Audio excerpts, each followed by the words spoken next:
Ayan mga isda yan, mga tilapia, mga tawagan lang tilapia ay Gloria, yung parang may nunal sa pisngi na o sa ulo ng isda. Ayan oh. Ito yun, dami.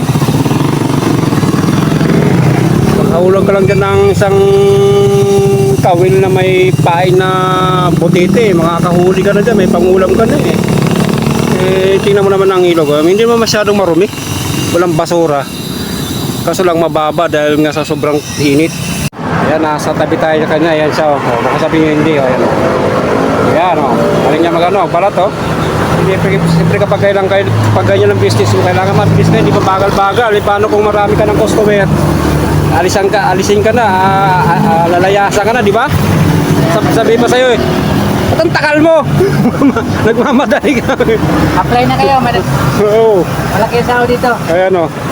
Ayan. Para bigyan na lang siya ng bigay na pag may bibili, naka-plastic na. Naka-plastic naman yun.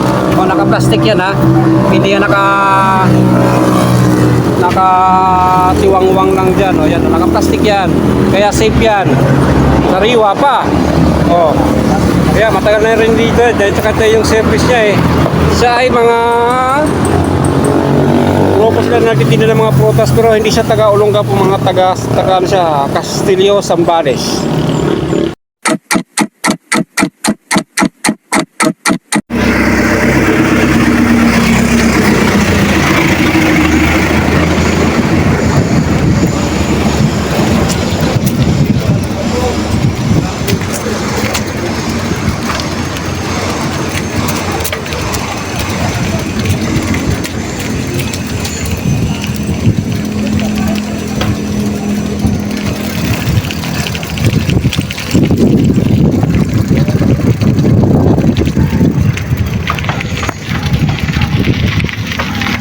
Bumalik tayo rito sa pinunta natin nung nakaraang 2 buwan at titingnan natin kung gawa na ba yung tulay na ginagawa nila doon. Dahil nga nung huling punta natin dito nagbubuho sila. Nandito tayo sa tabing ilog naman. Titingnan natin kung may nagbago ba sa ginawa nila. Balik tayo papunta doon. Ito yung simintong daan dito. Kala ko siniminto na hindi pa rin pala. Pero okay na rin dahil nga hindi nga nagpuputik dahil nga pinatungan nila ito ng mga graba at buhangin ng daan na ito. Kasi nung nakaraan, nung hindi pa nila to pinapatungan, pag umulan, katapos ng ulan talagang maputik. Pero ngayon hindi naman maputik. Yun ang kagandahan. Kaya nito sa simentoin. Ito nga pala yung lugar natin dito sa yung ilog. Ayan na, medyo nag-green na. Dati nang galing tayo rito, hindi nag-green. Yan, kaso lang yung ilog natin ay hindi ninyo maklear, ay kulay gatas. Dahil nga rito sa lugar namin, nag-uulan ng 2 araw. Pero pag nagsunod-sunod yung ulan nito, ay punong-puno na itong ilog na ito. Ayan, mukhang nag-green na. Nung huling punta natin dito ay kulay brown or para bang mga masusunog na. Ito na, mukhang nabubuhay na ulit yung mga damo. Kapunta natin banda doon. Ayan yung lugar natin. Punta natin doon. Ayan ang ilog natin, kulay gatas dahil nga puro putik pa yan dahil nga kauulan lang. 2 araw na nag-uulan dito. Puti nga ngayon umaraw na.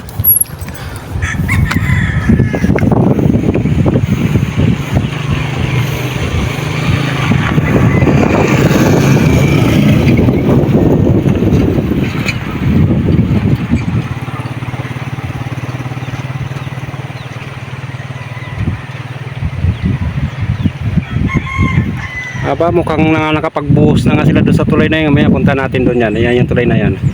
Ayun, nakapagbuhos na sila. Okay, talagang inano nila na sinakto nila na hindi magtatagulan dahil nga hindi maganda magbuhos kapag tagulan. Malalata yung simento.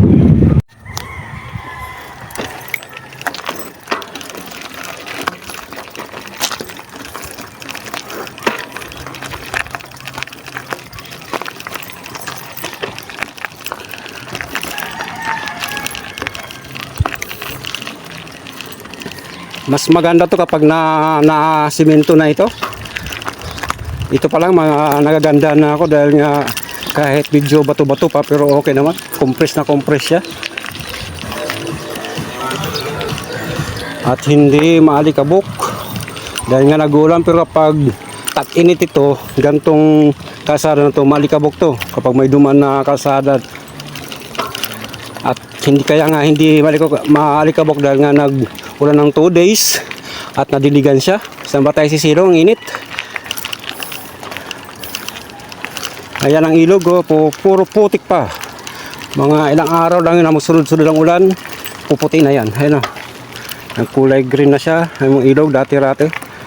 Nadadaanan na yung ano, yung tulay. Punta natin mamaya.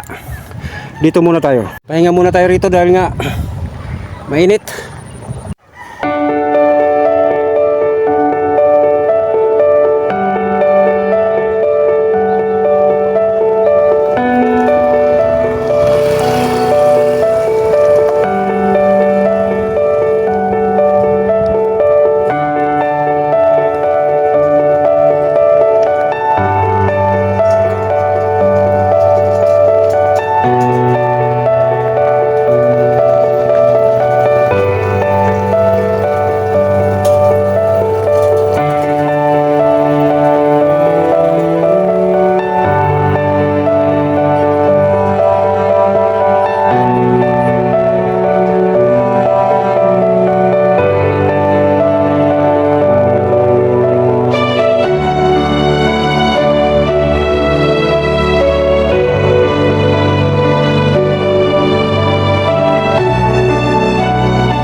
Umupo nga pala muna ako rito, nagpahangin muna at nagpano ng pawis dahil basang-basa tayo ng pawis kanina dahil kanina medyo napakainit. Dito muna tayo sa gilid habang nagpapababa ng sikat ng araw.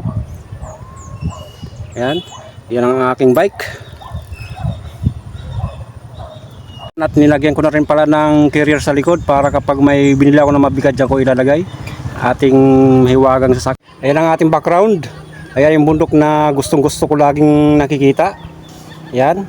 At pupunta na natin yung tulay na yun, yung doon. Punta na natin. Ayan si ate nakausap natin. Sabi niya pwede naman daw pumunta tayo doon sa sinasabi niyang Mapwing. Mga katutubo pala natin yan. Yan yung tulay na yan. Dadan tayo dyan hanggang doon. Punta tayo doon. Pwede naman daw pumunta. Punta natin mamaya doon. Punta natin itong tulay na to. Ayan na ang tulay. Natapos na nila. Pwede na palang dinadanan dahil may nakita na ako ng mga dalawang sasakyan na dumaan dyan. Bilis oh. Dating huli natin punta rito, nagbubuhos pa lang sila. Ayan yung tulay. Ayan, punta natin. Ayan yung ano niya, yung baba niya. Yung sumunod na tulay, bakal doon. Parang singgil lang yata. Parang tao lang, footprints yata ang tawag dyan. Dahil tao lang dumadaan.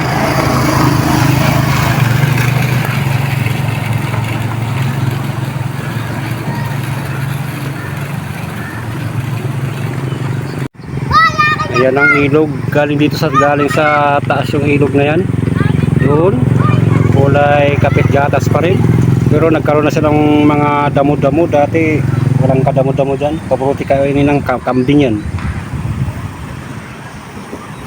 Ayan ang ating background ulit. Palang pagkakataon. Ayan. Maya pupunta natin yun. Usap ko kanina yun, dumaan na sila. Ayun, no? Yung mga katutubo natin, dumaan na sila dyan. At pupunta natin siyempre yan. Kasi sinasabi niyang Barrio Mapwing daw. Puntahan nga natin doon, maaga pa naman. Ayan na yung entrada ng tulay na bagong gawa. Wow. Ayan. Saka ito yung baba niya. Ayan. Ayan ang entrada ng tulay. Yan ang entrada ng tulay. Ayos na. Simento na lang ang kulang. Pero ano na to, passable na to sa mga sasakyan.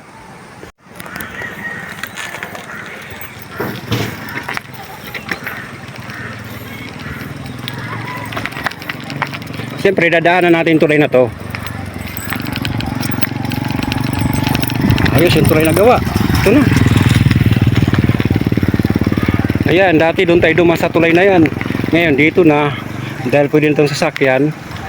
Ayan, dumaan na tayo sa tulay na bagong gawa. Nakakatuwa naman at nagawa na ito. Ayan.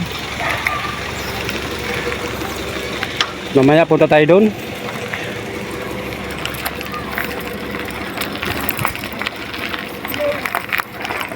Hindi na natin kayang umakyat. Baka malaglag ng ating camera. Masyado mataas na to. Patay muna natin yung camera natin. Pati rito cleaner na rin nila. Ayan, tinan mo nga, oh, di ba? Hindi rough road ang pagkakagawa nila, talagang pinamprit nila ng pisunto. Ayan, hiningal tayo dahil nga medyo mataas yung kaninang dinaanan natin.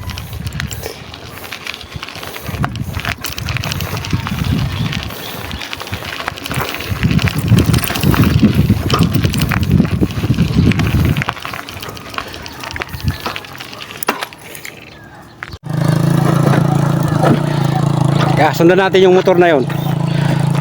Motor o tricycle. Medyo downhill lang siya.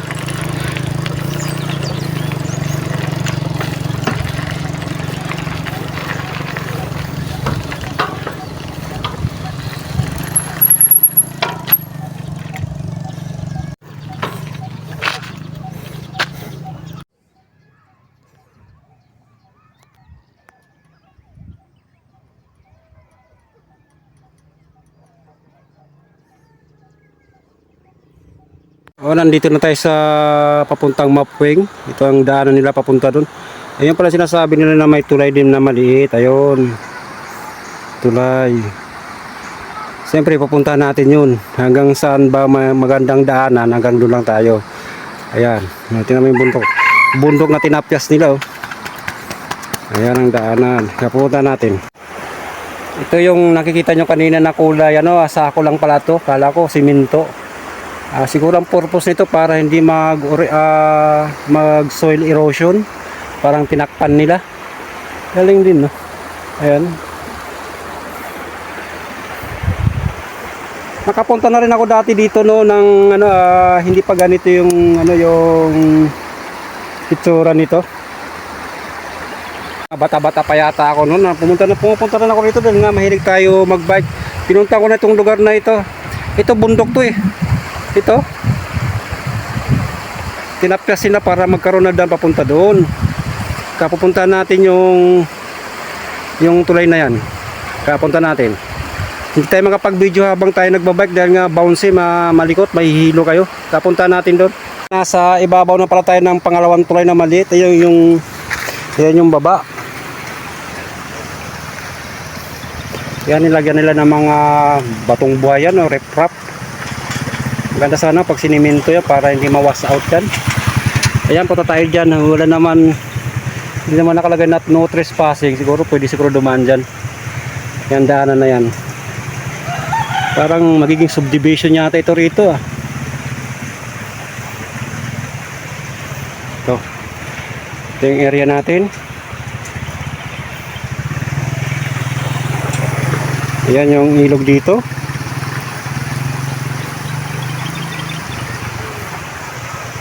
Yan yung mga kabundukan, may punta tayo doon.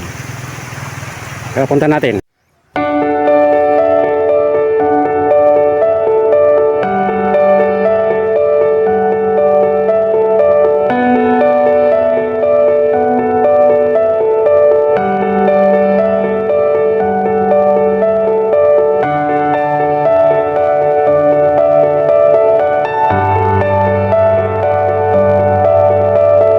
parang dinidevelop tong lugar na ito. Siguro pagdating ng panahon, siguro ito magiging subdivision tong lugar na ito. Ito nga pala mga kaibigan o mga kasangkay o ka Facebook natin o ka YouTube natin, ito yung lugar na to ay ito ay lugar na ito ng mga katutubo natin. Mapwing na ito. Ngayon ko lang napansin, lagal ko na sa lugar na ito. Sabagay bira mang pumunta rito. Tapyas pala yung bundok na yan. Kala ko nakalak yan. Papuntang Pampanga na yan eh. Yan yung lugar na yan. Yan, kung ma-develop lang ito, pwede na tumagos na papuntang Porac or Florida Blanca. Parang pag mga ganyang lugar. Kasi dito kapag Sambales, bulubundukin pa eh. Pero kapag punta na muna doon sa Tarlac at Pampanga, wala na silang bundok rin. Yung mga patag na yun eh. Ito yung lugar natin dito. Ito yung lugar natin. Ikot-ikot natin. Basang-basa tayo ng pawis.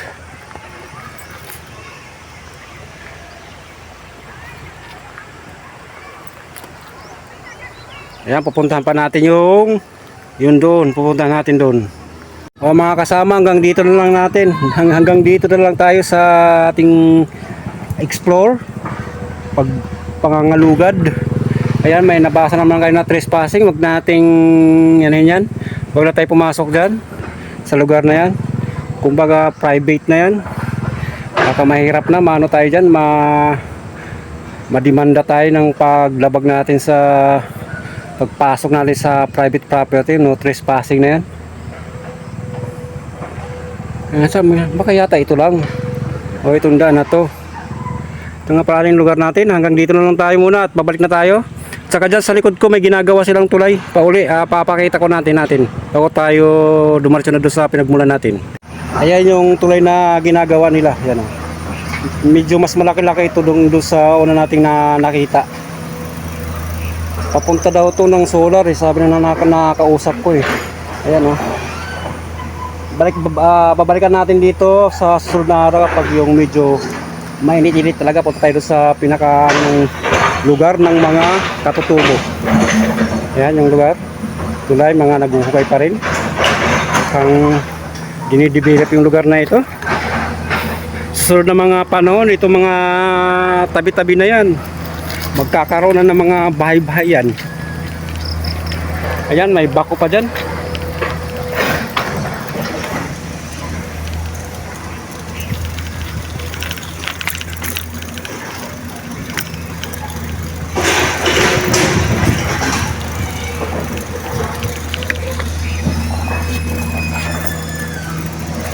Ayan yung tulay ng ginagawa nila.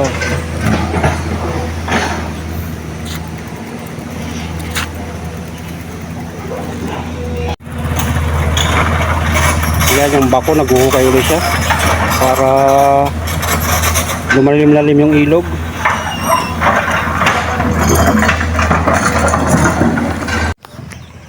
O, si tatay nakasakay sa kalabaw.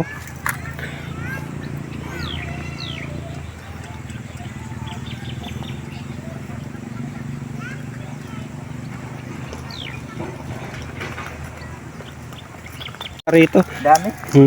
Ayan ko, ito yung kalabaw. Galing oh. Tinanong natin kay kuya kung yung dahon ba to ay kakawati or madre di cacao. Kaya hindi na ako pupunta ng ibang lugar o sa bayan ng Castillos. Marami pala rito. Dahil yung aso ko doon na si Whitey is nagkaroon ng galis-galis. Dito pala marami. Tara, punta na tayo doon. Balik na tayo. Thank you sa inyo. At tara, at balik na tayo sa bahay natin at dadampa ako ng palengke at hindi ko na kayo isama. Doon nakikita nyo naman at lumulubog na yung araw natin. Nasa ano na siya, malapit na siyang matakpan ng bundok. Ito ang ating pabalik na daan. Yan, papunta doon. At mga susunod na araw, buwan o linggo, balikan natin dito at kukuha tayo ng dahon ng kakawati para sa aso ko. Ginagalis nga yung aking aso na si Whitey, nag-iisa na lang dahil nga yung kapatid niyang si Blackie ay patay na.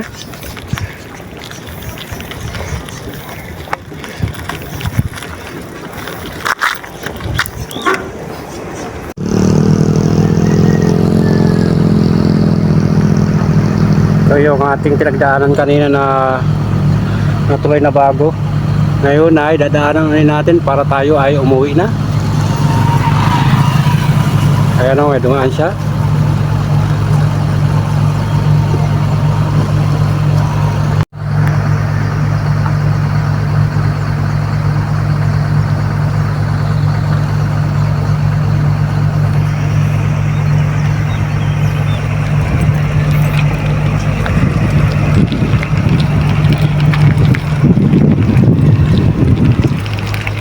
Yan ang ating baba. Bagong tulay. Nadaanan na rin. Ayan. Tingnan natin yung baba.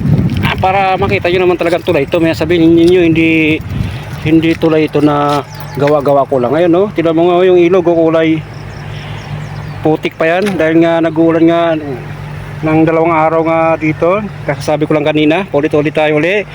Ayan yung ano natin. May dadaan na sasakyan oh. Ayan oh. Ibig sabihin matibay yung tulay. Yun doon. Nakaraan doon tayo dumaan. Ayan. Ngayon may dumadaan pang sakyan. Ayan, tingnan natin oh. Ayan. Kasi punta na tayo doon. Pauwi na tayo. Ayan.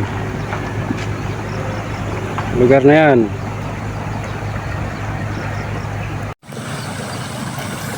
Ayan, may nangangawit. May mahuli kaya sila dyan tilapia.